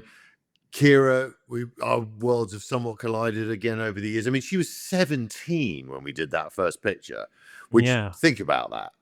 Yeah. Like she's the female center of this movie, and she's not even at A-level taking age. It's sort of pretty crazy when you stop to think about it. Absolutely. So yes, of course, we were Kevin McNally, Mackenzie Crook, like all of them. Like we were together for 5 years doing those movies. It's a long time, and it was a crazy adventure, obviously, and also it was like. I remember quite soon after we started, and I'd start to do a few scenes with Johnny, and I was like, wow, what an anarchic performance for this is a Disney movie. Like, this is crazy. And of course, he is the secret sauce that makes those movies really hum because it's so uniquely him. Like, no one else could play that character that I can think of, not like that. And it sort of elevates it. And also, Gore Verbinski, just to be clear, like Gore has shown what an amazingly, like, talk about a man who just hopscotches from genres and formats. And I haven't seen the new one with Sam Rockwell yet. I can't wait to see it. And it looks bananas, and the kind of bananas that I associate with Gore. But yeah, it was, of course, it was, you spend that much time doing something that's immersive, you unless you're a sociopath like Ripley, you hopefully stay friends forever. Yeah. And it kind of plays into, as you say, that tribal quality of being an actor in show business. The fact that it's a troupe, and on those movies, they're so huge, and like again, you're working on for for so much time. You kind of you form that. I guess you do form that sort of tribal or troupe like mentality. Yeah, well, we didn't get tattoos like the Lord of the Rings lot, but but we everything but. I mean, yeah, there were some long rum infused nights. Over many years where it was absolutely unforgettable, and we were a troupe. Yeah, you're right. Doing something that, yes, a great rollicking adventure is lovely, but to have this quite anarchic and sometimes very silly level of humor in it as well. And also, I've always thought that it's so rare to have a family movie that like comedically operates like The Simpsons almost. Like there's a whole layer of gags that kids have no idea what's going on. And then there's all this other stuff that the kids can enjoy. So the parents aren't suicidal about having to watch this film for the 57th time with their child because it Jerry Bruckheimer is also the genius producer that he is because he really understands what a 4-quadrant movie is, and he delivers them over and over again. And I remember when I think we were doing the sequels, and we were back where we in St. Vincent, and again we'd started in LA, flown back down on the jumbo jet, and this time we're doing them 2 movies back to back, and it took nearly a year to do that. And it was the first morning, and I wasn't working that morning, and I came in for breakfast in our hotel, and Jerry was at another table having breakfast with his wife. And we said hello to each other, and I said, "Are you not kind of like a bit nervous on these days when, like, here we are again, like all 750 of us, like, you're signing the checks, like?" And he looked at me and he went, "Listen, I hire the best people in every department, and I trust them implicitly to all do their jobs. I'm the most relaxed person here." And I was like, wow, that's why you're you and I'm not. So yeah, I always remembered that. And going into the character that you play, of course, the Commodore Norrington, James. I mean, like your character, in some ways, when you look back at those movies, has the most sort of dramatic arc. He does. Of all of them. Like like the first movie, upper crust, Commodore. And second movie, washed up drunk, kind of a pirate. Yeah. I know who out pirates the pirates and gets the thing, and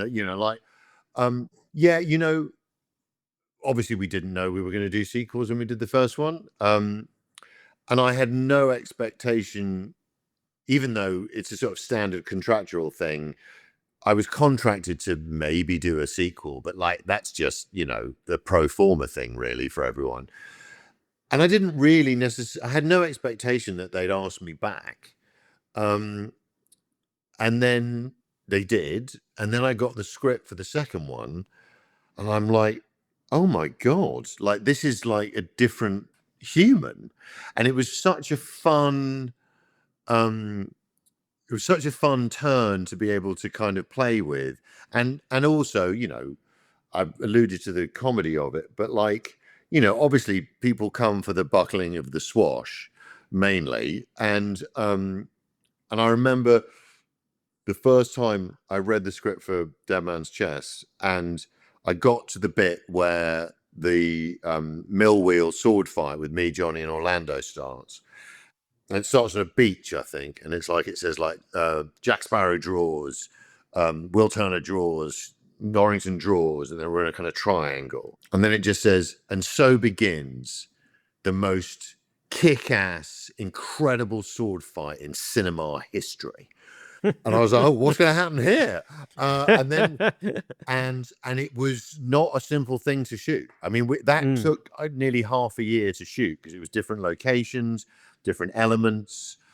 And again, I had the presence of mind to be like, remember this, Jack, because you're not going to do something.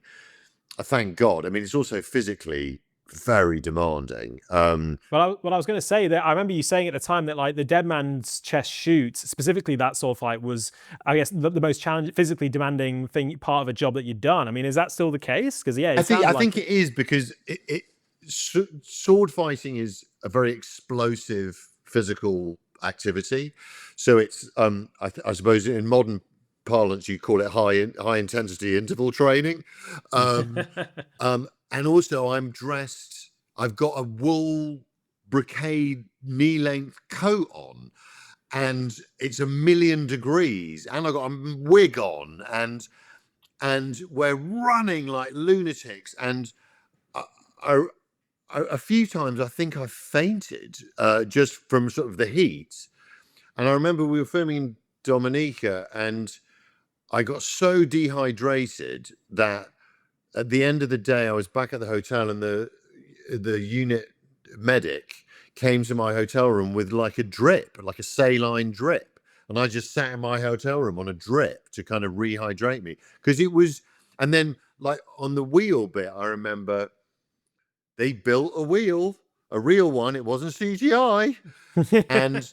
and they, there's a bit, I think I end up inside the wheel. I think. Yes, I do. And they built a rig, you know, under my costume was like a harness with a high tension wire coming out the back. And I was, you know, connected to this thing. And we're in the jungle and being dragged through the jungle. I mean, the spare thought of the poor cameraman who's also inside the wheel. And it's like right way up, upside down, right way up, upside down, and sword fighting in 1,000,000 degrees. And it was a lot. I mean, you know, I was in my early 30s, but it was still quite, but again, I feel like this is one of the things about, you know, the kind of now dominance of CGI is that just because you can do anything now does not mean that you should. Because I think there's a thing, I know, I mean, I'm not about to say anything particularly perceptive, but like for audience members, if you are essentially clearly breaking the laws of physics in the name of spectacle, there's a part of you that dies inside slightly because you know it's fake. It's not physically possible. And we respected the laws of physics broadly. And I think that makes the action much more engaging because, and again, I think this is an unconscious thing on the part of the audience, but it's a real thing. And so yeah, it was a tremendous amount of effort on everybody's part. I can still picture Martin Scher, the A camera operator, who's like one of the most, like, you look up his CV, it's ridiculous. And like there he was with me also going round and round and round, and I was like, Yep. We're going the extra mile for this stuff. So yeah. Yeah, and it comes off on screen, as you say, like that mix of CGI and tactility. Like, you can't Yes. really see the join, as you say, like with Bill's performance and as Davy Jones, you Yes. can't really see the join. So going back to the idea of like the arc of Norrington, like say, like, he goes from this sort of upper crust Commodore to like washed up drunk, kind of, and then he goes to Admiral. I mean, like I say, kind of it's almost the most dramatic arc of all any of the characters. Was that part of the challenge as well, like performing those three? Because watching Dead Man's Chest again, like I did get the impression that you, despite the physical challenges, it also must have been a lot of fun playing complete inversion. Well, and also character. because like you're in a pirate movie, and I'm the only one who's not a fucking pirate. It was like, and they look cool, and there's me like being wheeled around looking like a Mardi Gras float with like 60 pounds of brocade on me and a really unflattering white wig.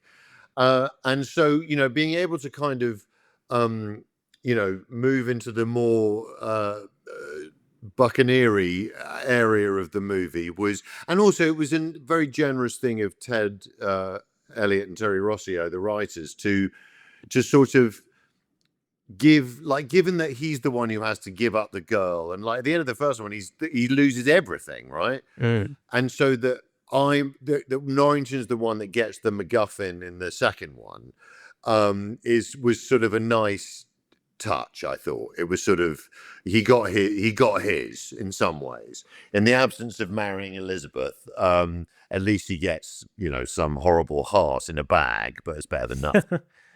He doesn't get Elizabeth's heart, he gets Davy's heart. Yeah, I mean, yeah, it'll have to do. Another element of that movie, I mean, I guess it's a slightly more trivial element maybe, but like one of the things that is that people come back to a lot and gets circulated a lot online and people love is the DVD commentary that you guys did, you and Keira, for the first movie. Yeah. We maybe didn't take it very seriously. But Keira's sneaky funny.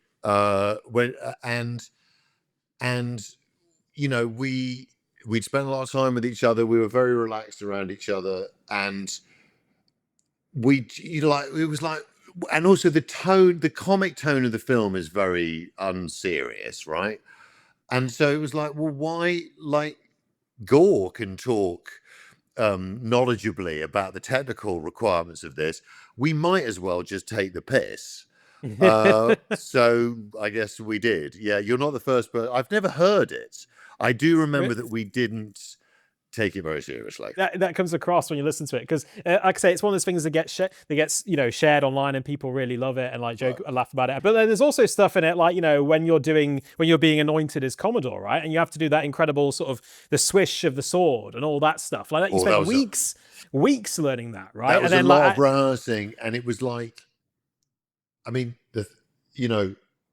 one of the things that was quite, I mean, in some ways I was quite glad of the sort of baptism of fire of Ripley in terms of like big scale, but in the first movie especially, every time I say something, 400 people do what I just said.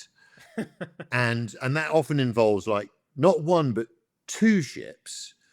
And if I don't hit my mark and if I fuck it up, like it's going to take an hour to reset this. So it was quite high pressure. It was very high pressure, and so yes, that side of things, and that day that when he gets promoted or whatever it is, and I remember there is. I have to whip it around the back of my head or something, and again, there's like 600 people watching, and you're like, I'm just going to drop this now. It's going to be so rubbish. So there were quite a lot of those moments because he's a very public figure. So that added to the pressure. So I was quite happy to be a sort of homeless tramp in the second one, because no one's doing what I say in the second one, clearly. So it was a bit of a holiday, really, from all that. Yeah, but then like what's hilarious is that like you've perfected this this technique with the sword, and you even talk about it in the commentary. You and Keira are laughing about it, like you've done all this work and prep on it, but then it's just in the background of Keira's shot, and it's just like what the hell, there's so many other things to look at in that movie, and I remember Geoffrey Rush told me this thing that when we were doing the first one, that he would always, like when they would block a scene, he'd always try and get over to camera left, so his right, in the scene, because he went, listen, I've got a monkey on my left shoulder, and then I've got Keira Knightley. He's like, no one's looking at me. And Western audiences tend to look at a screen like you read. You sort of look at it from left to right. And he's like, if I don't get camera right, I might as well not be in this film, which I thought was quite perceptive of him.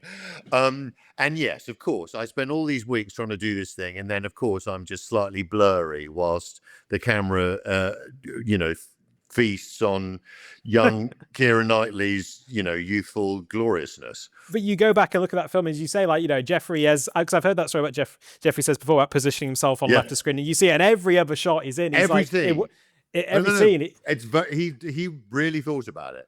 He was like, the monkey alone, I'm on a hiding to nothing. So that's why he would do it. And it's very smart. It's very good technical advice, really.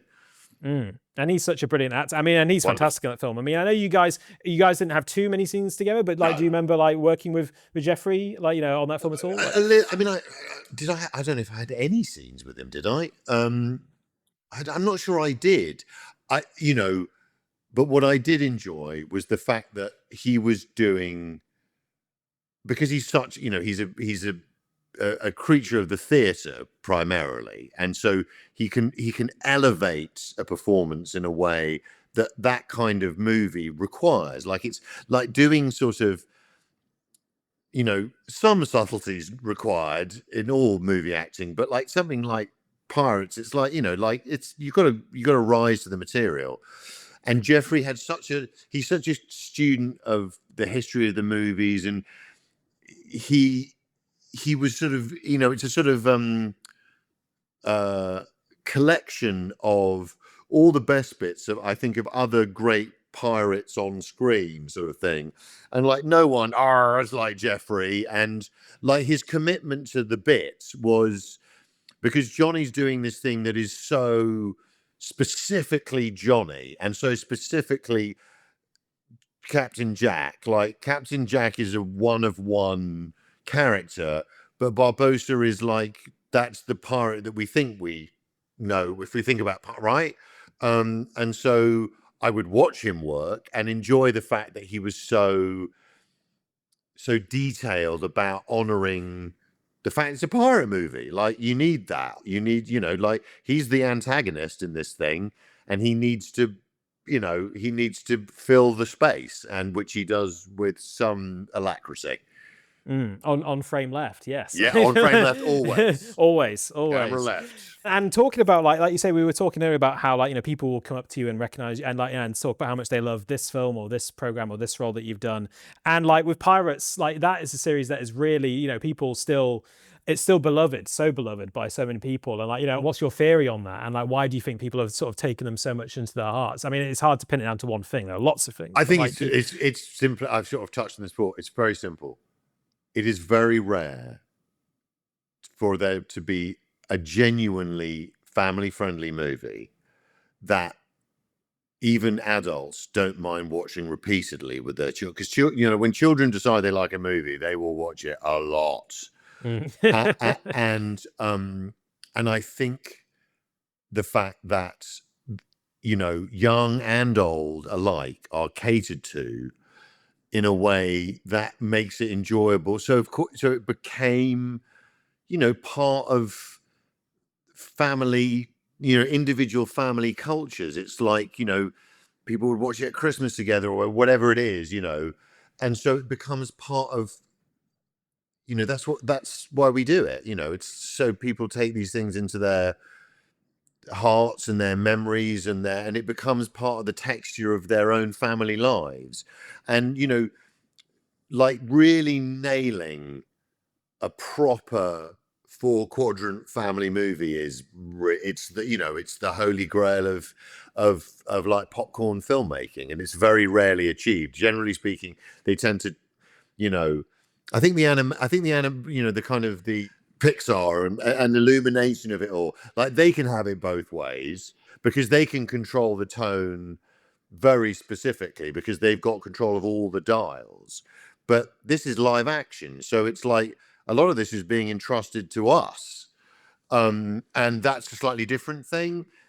And so I guess that's kind of why it has legs, because it's quite difficult to find things that all the family were prepared to watch. I mean, that's always been the case.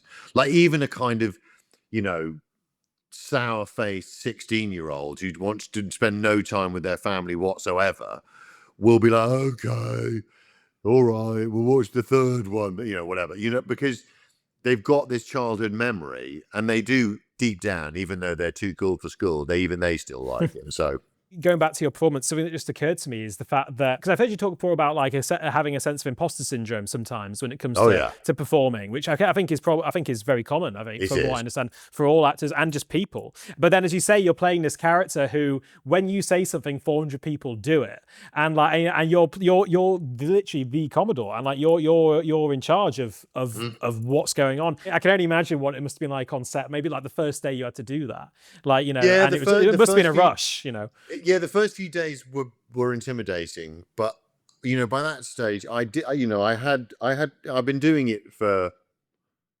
not quite not a decade, but nearly a decade, and I'd had quite a lot of reps at that point, and not on that scale, but enough that I was able to enjoy it in a way that perhaps earlier in my career I was just holding on for dear life.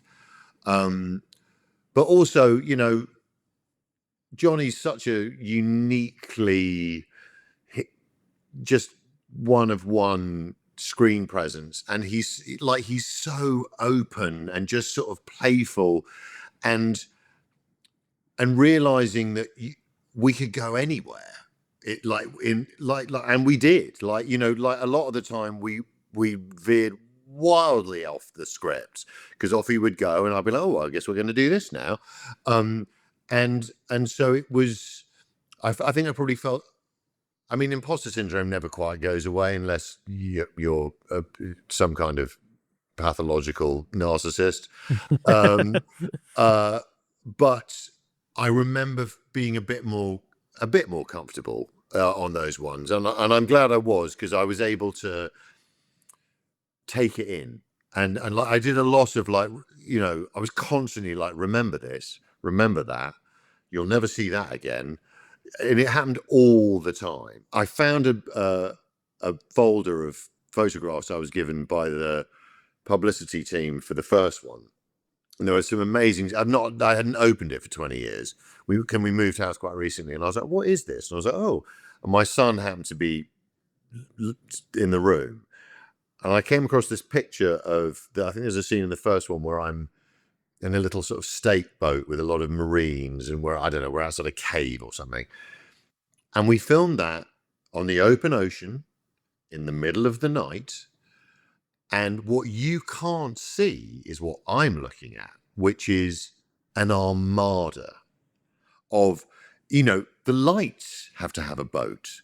The director has to have a boat. If you want to have a makeup check, they have to come over in a little boat, and you're bobbing about in the middle of the ocean, and you're like, what the fuck is this? This is insane. And so, but I was very soon after the experience began, I was like, just remember all this stuff, because you won't do this again, not like this. And so I guess I have remembered some of it. Yeah, well, I mean, it's great to hear that, obviously, like, as you say, those movies don't come along every day, and they don't, and like I said, they don't really get made like that anymore. No. And it was only 20 years ago, that people had to get on a plane and fly armies of people like across the world. Like, you think about like Kubrick doing Spartacus or something. Like, you had to go over there and do it. It was an epic, it was an undertaking. So I guess Christopher Nolan is still doing it with the Odyssey. He's the only one. He's the only one who's allowed to, which is insane. He's the only one who's allowed to. That's exactly right. Yeah, because it's Chris Nolan. Well, he never doesn't deliver. Exactly. I mean, yeah, he's got the cachet. You know, he's one of the few directors whose name has the cachet. But it's interesting though, because like, you know, talking about action, I guess, because a role that I'm quite keen to ask about, and it's a smaller one, but it's one that is still so eye catching. I remember sitting in the cinema and going, "Hello," like this. You know, when you popped up is Kingsman, of course, Right. Kingsman. Like, how did that come about? How did working on that film come about? So I had worked for one of Matthew Vaughan's producers on something, and I can't remember what it was before. So I was kind of vaguely, I guess, maybe on Matthew's radar. And I was doing a TV show in New York at the time, and I got sent the script, and it was a straight offer, which isn't always the case. And I started reading it, and I was like, "Fucking hell, I'm the lead in." Oh no, I'm dead. But then I was like, "But you know what? This is kind of fun because, in some ways, it sets up the comic tone of the movie. Like you think this is the guy, and you know, again, big action sequence. I mean, I did quite a lot of it. My stunt double wasn't an Olympic gymnast, because there are certain physical things where I'm like, forget it. But when the first time I saw it was the premiere, and at that point, speaking of CGI, face replacement technology had got so good that as I'm watching it, I was like, I don't remember doing that. And then I was like, oh no, I didn't do that. That was the Olympic gymnasts. But it was when we were prepping for the movie, we were filming at the big Warner studio at Leavesden, and it was this huge, great hangar. And at one end was Colin rehearsing his epic fight in that church, which goes on for about an hour and a half. And I was down the other end doing my fight sequence. And about once every half an hour, we sort of meet in the middle. These two sort of slightly middle-aged men who had no business being in an action film, going, what are we doing here? Like, this isn't what we do. We do nice suits and just not bumping into stuff. And then we would go back and it was fun. It was a very, and you know, you don't shoot that stuff, even though it's a quick bite, you know, it took a couple of weeks to shoot it. I mean, it was not a small undertaking. And I don't love like massive amounts of violence and things, but what's so interesting about that movie is there's so much violence, but they ride this cartoonish line where there's no real blood. It's actually completely unrealistic, which allows them to kind of push the envelope because it is all very tongue in cheek. But you know, arguably, you know, that the whole point of that Lancelot sequence is to set the kind of action parameters and sort of violence parameters for the movie as it's now going to unspool. So it definitely felt so worth doing because Colin and Sam and all these people, like, it was insane. And Taron in his first movie, but like, what a start for Taron that was. It's such a beautiful little scene as well because of the way it's structured and the fact that you think when you first see it, oh, it's the hero introduction, but actually it's the villain introduction. And that movie is a series of fake outs, you know, like you think it's this and then they're like, nah. And that's kind of, I think, what, you know, helped propel it into being a franchise in its own right. Also, let's remember, I'm rescuing Luke Skywalker, just to be clear. That was another moment where I was like, don't forget this, Jack. Yeah, I was going to say, was that a pinch me moment as well? Yeah, I'm not completely. Are you kidding? I was 5 years old in 1977. Like, Mark Hamill looms very large in my psyche. Of course he does. He's Luke fucking Skywalker. And so, yes, I was like, yes, absolutely. And then once I'm dead, of course, I'm going to forget the name of Sam's character in Pulp Fiction. Jules. And then Jules is stepping over my dead body. And I was like, my work here is done. I think I'm pretty happy about how this all played out.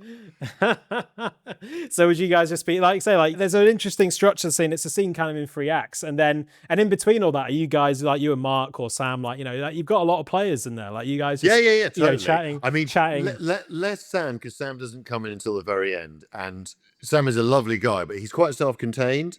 And I wasn't about to be like, hey. But you know, we met and we hung out a bit. But I spent a lot of time with Mark, and it was just before he was about to be Luke Skywalker again, and so I had so many questions. It was insane. Almost none of which he was able to answer. But again, I was like, I'm having a conversation with Luke Skywalker about his return. This is incredible.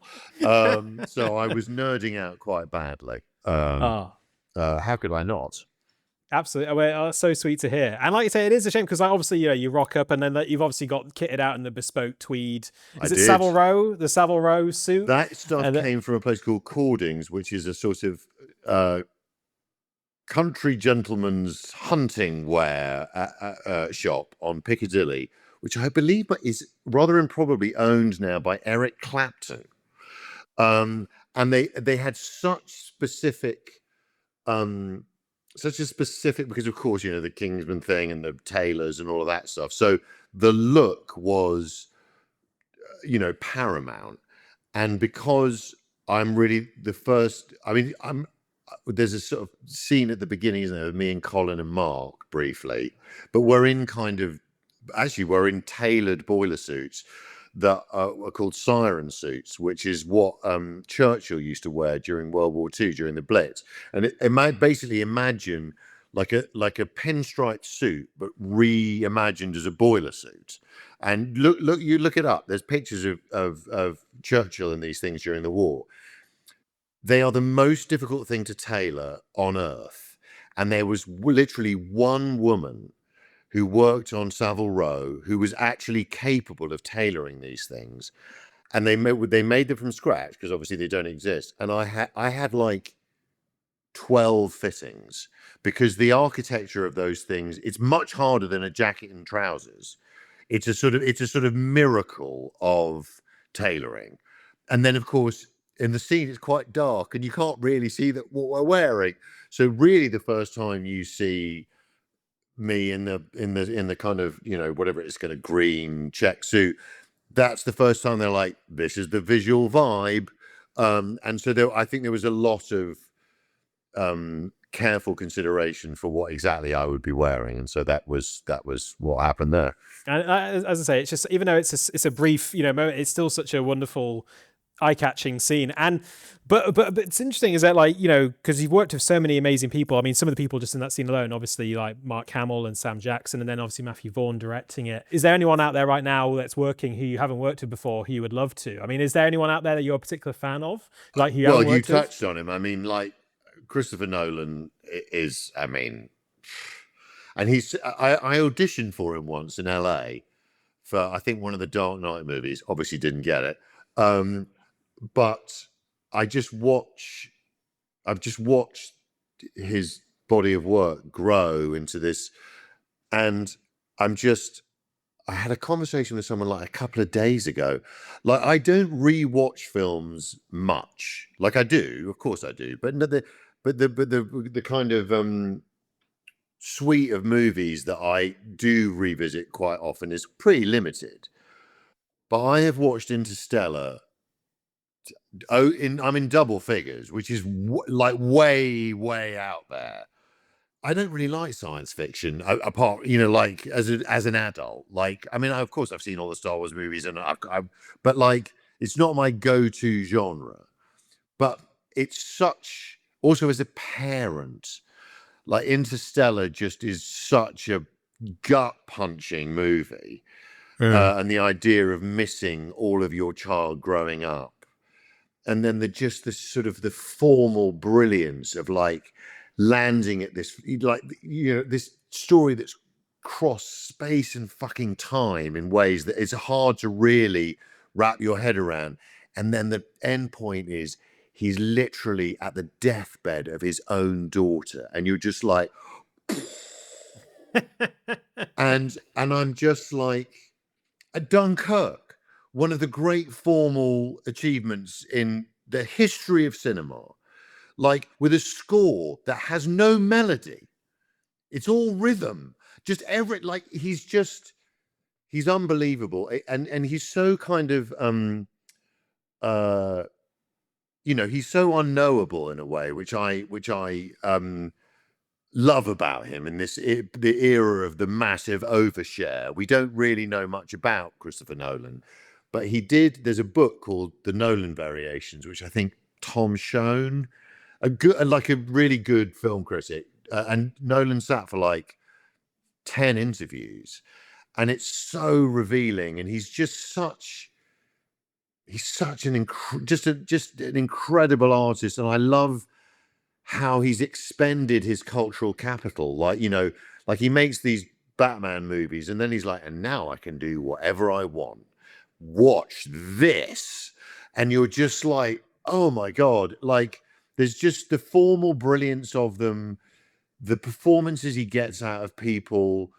Friends of mine have, my friend James Darcy's was in Dunkirk. Ken Branagh I've worked with, he was in Dunkirk and Tenet. I still don't quite understand Tenet, but I love that. Like, I don't think I'm in it, like I'm not the cleverest person in the world, but I've seen a lot of movies and I was a bit like, wait, what? But I love that. I remember when, before Tenet came out, I took my son to see maybe the Force Awakens, like maybe the first of the new lot. And it was on I'm a big IMAX person. Like, if I can IMAX it, that's what I'm going to do. Like, one battle after another on IMAX. Good Lord. Yeah. I mean, PTA is also in that list. Like, I'm never going to be in it. Like, I miss the only thing somehow I could have forced myself into Phantom Thread. I'm not quite sure how, but no. But like his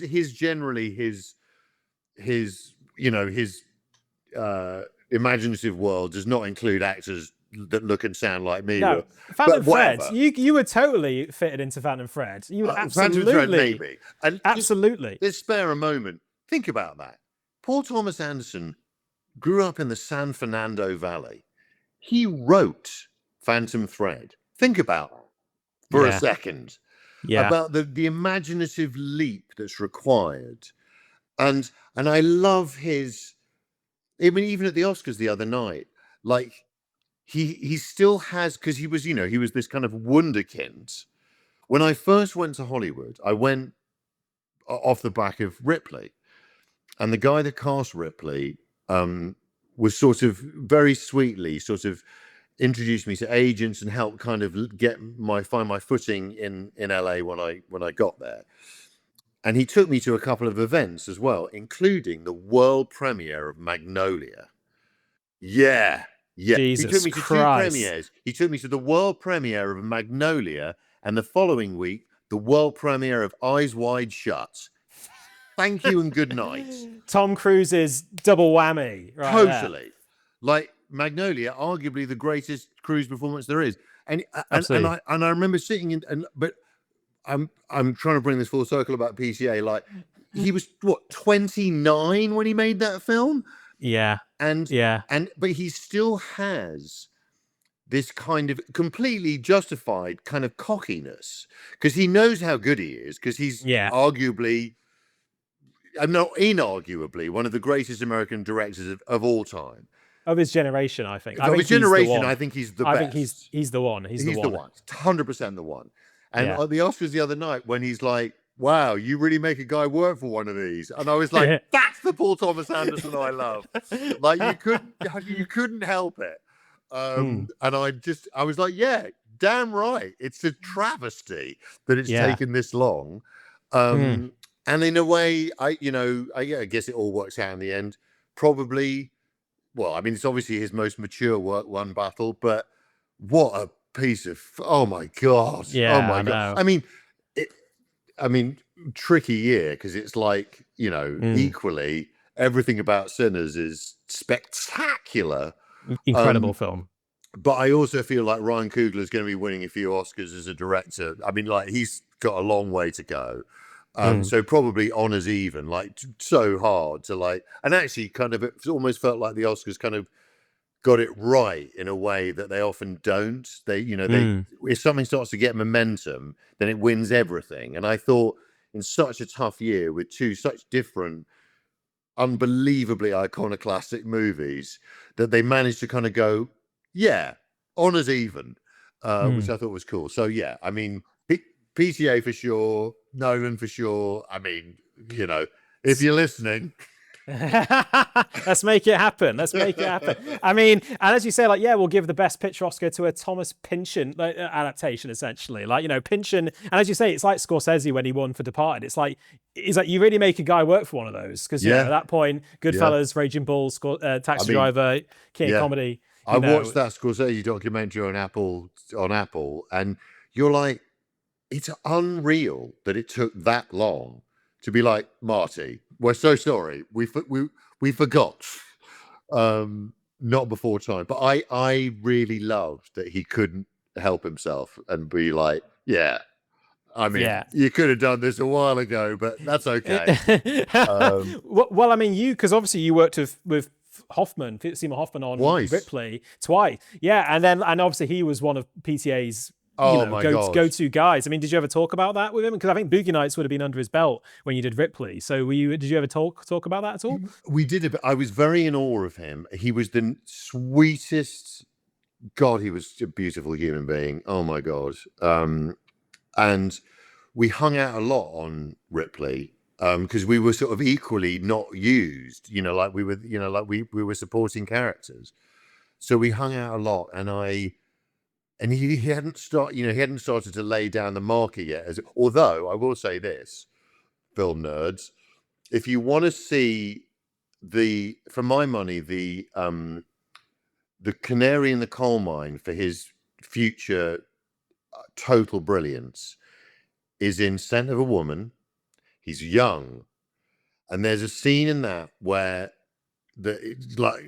Phil's like one of the kind of naughty cool kids at that school, and they've done this prank on the headmaster, and there's the paint and the balloon has gone on the car, and and the headmaster's trying to find out who did it, and he gets Chris O'Donnell's character, and he doesn't rat them out, and he comes out, and Phil's waiting for him, and it's a walk and talk down a pathway, and at one point, once it becomes clear that Chris O'Donnell hasn't ratted them out, they stop, and Phil kind of grabs him, and you're like, he's going to kiss him, not really kiss him, and it's this incredibly charged. You're like, I don't know what's really happening right now, but oh my God, and to me, that's the sort of the green shoots of one of the greatest film careers ever.